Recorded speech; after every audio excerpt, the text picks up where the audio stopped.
Assalamualaikum warahmatullahi wabarakatuh. Selamat pagi, siang, sore, dan malam.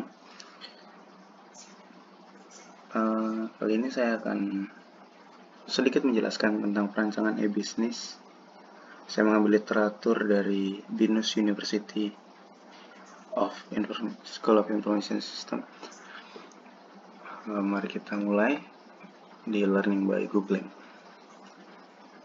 Perancangan e-bisnis. Artikel yang dibuat pada tanggal 26 April 2017.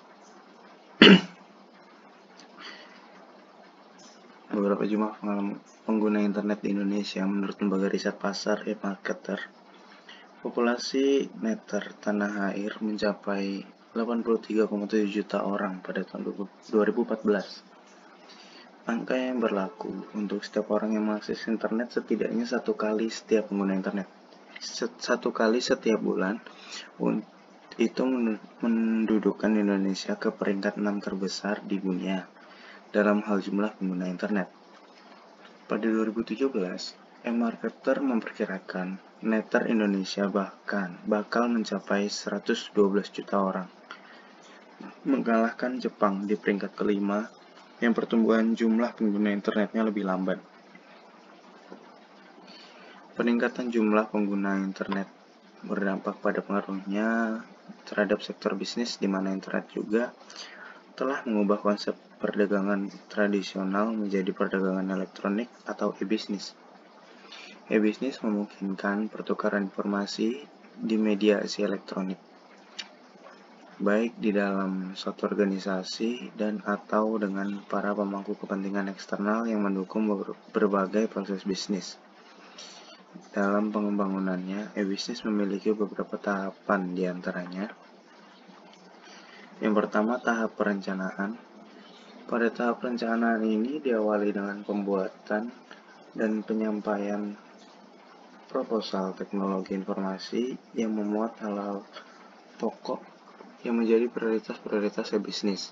Diikuti dengan tahapan pemaparan kasus e-bisnis untuk perkembangan bisnis atau investasi teknologi informasi. Tahap akhirnya adalah penyampaian rencana aplikasi e-bisnis dalam bentuk pengembangannya dan penyebarannya. Yang kedua, tahap analisis.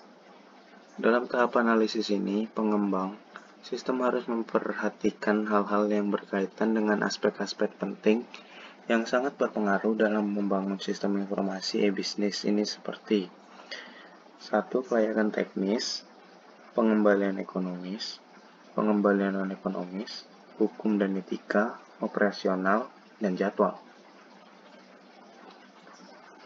Yang ketiga, kita masuk ke tahap perancangan. Dalam merancang sebuah sistem informasi, e-bisnis harus memperhatikan kebutuhan perusahaan e-bisnis, kebutuhan operator, kebutuhan pemakai, juga kebutuhan teknis.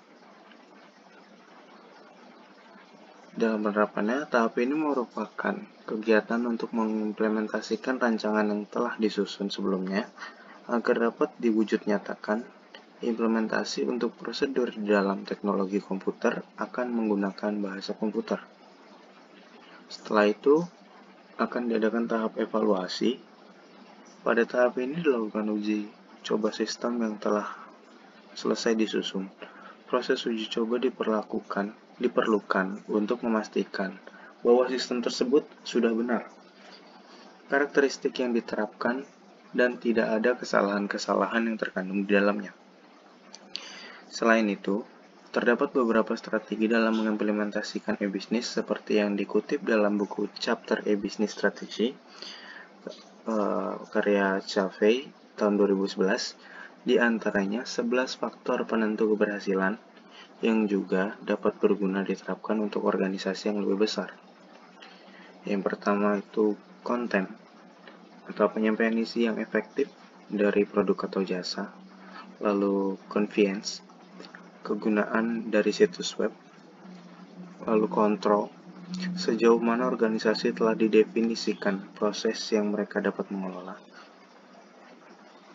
Lalu interaksi, sarana membangun hubungan dengan pelanggan individu. Lalu komunitas, Saran membangun hubungan dengan kelompok-kelompok individu atau organisasi yang berpikiran. Sensitivitas harga, sensitivitas dari produk atau jasa untuk persaingan harga di internet. Logo, kemampuan untuk membangun sebuah nama merek yang kredibel untuk e-commerce. Komitmen, sebuah motivasi yang kuat menggunakan internet dan kemauan untuk berinovasi. Kemitraan, sejauh mana e-commerce venture menggunakan kemitraan atau hubungan rantai nilai untuk meningkatkan kehadiran internet dan memperluas bisnisnya. Proses perbaikan, sejauh mana perusahaan dapat mengubah dan mengotomatisasi proses bisnis. Lalu yang terakhir, integrasi, penyediaan hubungan antara sistem TI yang mendasari dalam mendukung kemitraan dan perbaikan proses. Mungkin itu saja yang dapat saya sampaikan. Kurang lebihnya saya mohon maaf. Semoga kita semua dapat mendapatkan ilmu dari apa yang saya sampaikan. Terima kasih. Wassalamualaikum warahmatullahi wabarakatuh.